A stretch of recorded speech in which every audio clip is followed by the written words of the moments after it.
All right, so what are we looking at today? Little interesting little item that I found off of, Googling 144 scale aircraft, also looking for 1 to 100 scale aircraft, true 15 millimeter scale.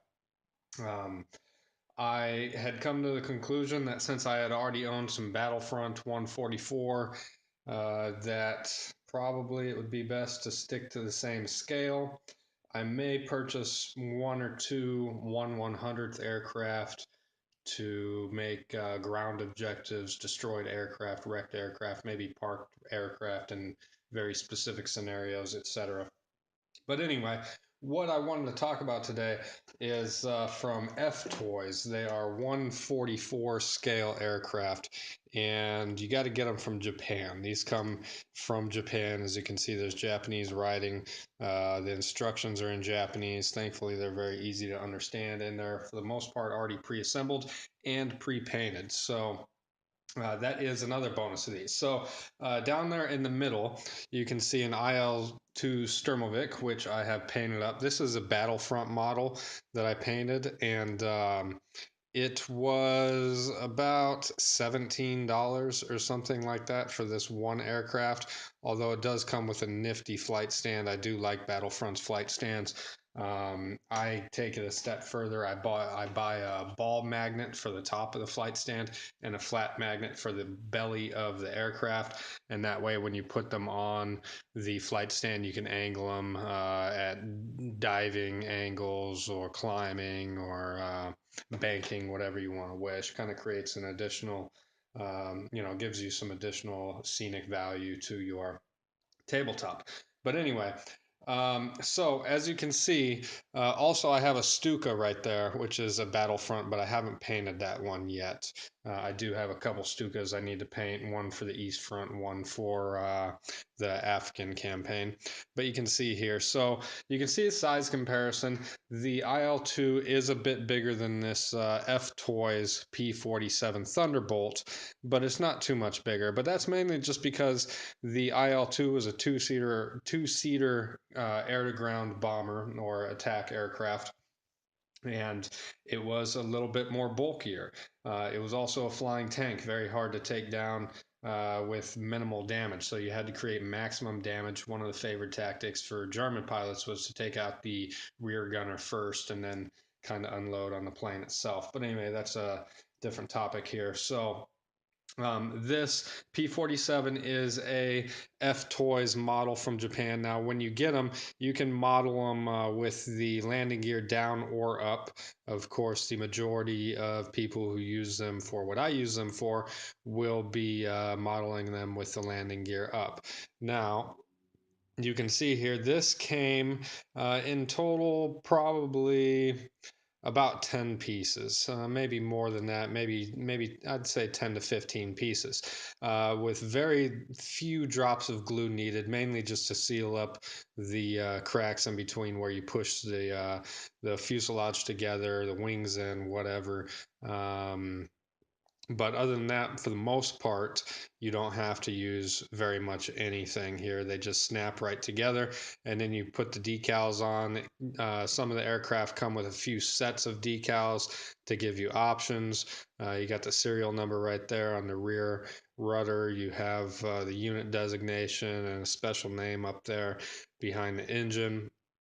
Um, but some of these aircraft, like the wing stripes, the black wing stripes, the red tip on the rudder, the red paint around the nose of the plane, the identification stripes on the bottom, those come already done on the aircraft. So this is, like I said, it's 80% done, 85% done. All you got to do pretty much is snap it all together, put a couple drops of glue on it, and you're good to go for the most part. Put the extra decals on it if you want to.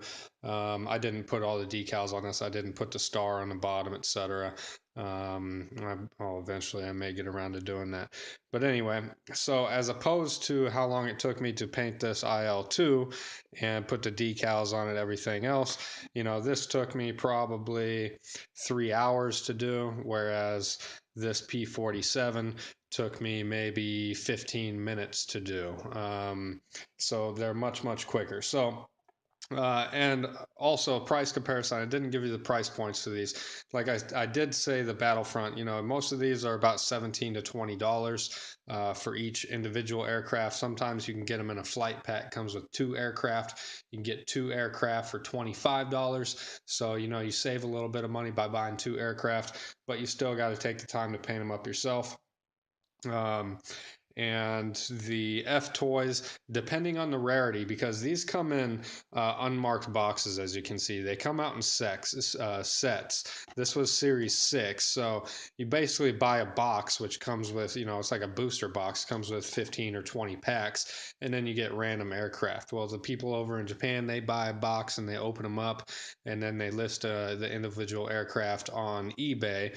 Or maybe other sites, but I've found them on eBay mainly.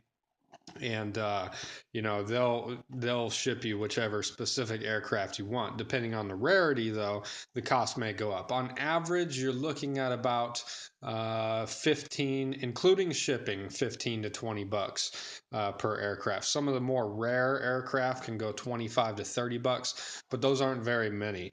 So that was Series 6. This is a Spitfire. They write the number down here. I've already torn it off, but I got this Spitfire. This is 1B, and I will be using this for the West Front as well as the African Theater.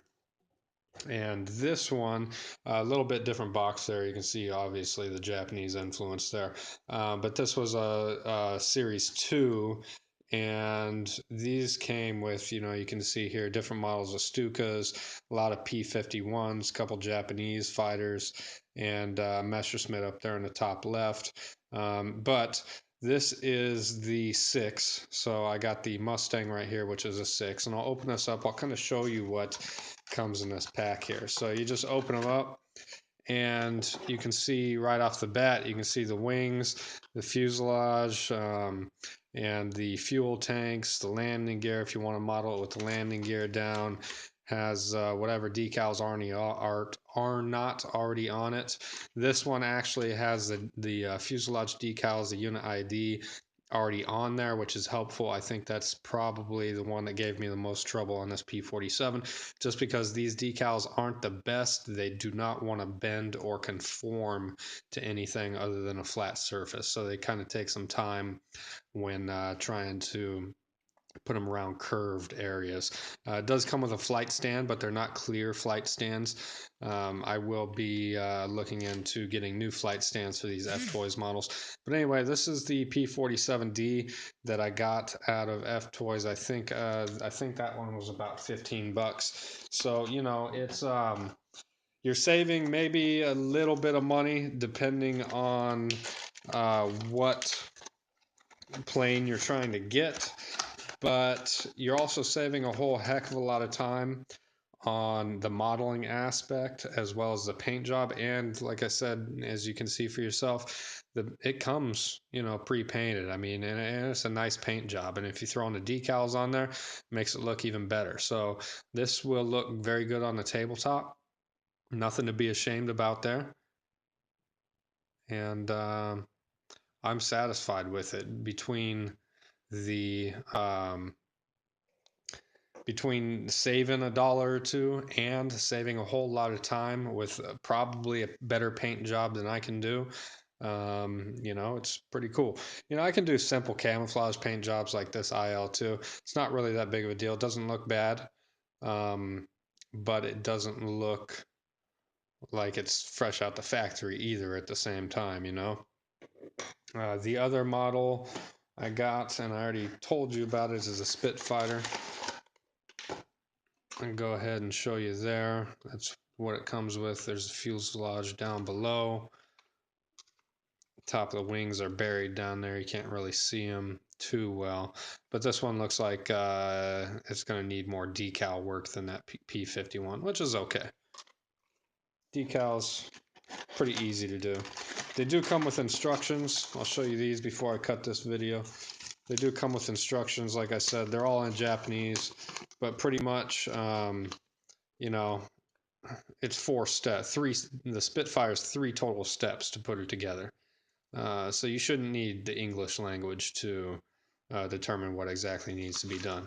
The decals are all right there, depending on the plane you got. I got the 1B, so I'll be following those directions. Tells you exactly where to put the decals and the different options if it has more than one set of options of decals. So anyway, that's it, guys. I do have several more of these planes coming. Actually, I got a BF 109 for Africa. It looks really cool with an African desert paint job. What else do I got coming? I think I got a Zero coming, a Corsair, something like that. But anyway, mainly I'm probably going to use these for. I'm going to find a rule set that I can use them for, like individual or 2-on-2 fighter duels, something like that. But I'm also going to be using them for bolt action, the experimental bolt action rules that you can find on Warlord's website. I think that'll add a new, neat aspect to bolt action and some pretty cool mechanics that I've read through. And it all makes it's very simple to do. It's not going to add anything too complicated or overly complicated to the game itself. I think it fits right in with the level of understanding already needed in the game itself.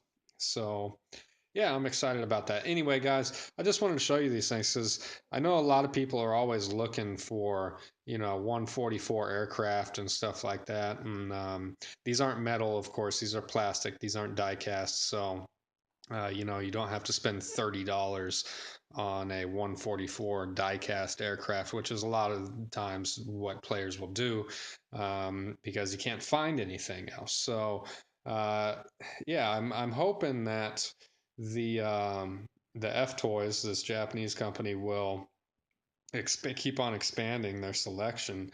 Maybe some Russian aircraft. I'd really like to get like Yak 7, Yak 9 fighters to go along with the IL-2 aircraft, stuff like that.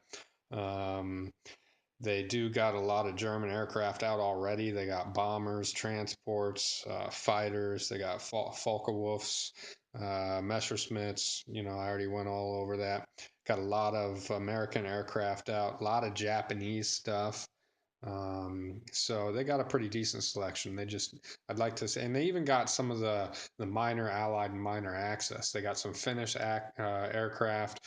They got Bulgarians, Hungarians. Um, I think I've seen one Italian aircraft, and they even have some captured aircraft painted with livery from different countries and stuff like that. So, like I said, some neat selection there from them. I like them. They're easy to do. They look very good, and you could use them for many different games, whether you play Flames of War or any other, 15 millimeter games. These aren't true 15 millimeter scale, but when they're sitting, 6 inches or whatever above the table, I think they fit right in. Of course, Battlefront Flames of War, it's the same scale they use, as you can see. Um, so here we'll do a comparison between the Stuka and the P-47. The P-47 was a smaller version fighter there, but you can see same, well, maybe you can't see. I'm having a hard time angling this up on the camera, but they're pretty much the exact same length. The fuselage is the same size. Uh, and everything's pretty much right to scale. The only difference between these two aircraft is the total wingspan. I think the Stuka had a wider wingspan. But yeah, so that's it, guys. I just wanted to show you something neat I found. I thought those are pretty cool, those F toys. So check it out if you're interested. The only place I've been able to see them is on eBay at this point in time. So um, yeah. Oh, yeah. Also, I found my ASL rule books and stuff like that. So I got some ASL videos coming. That's what's up. Anyway, guys, till next time, stay safe. See you later.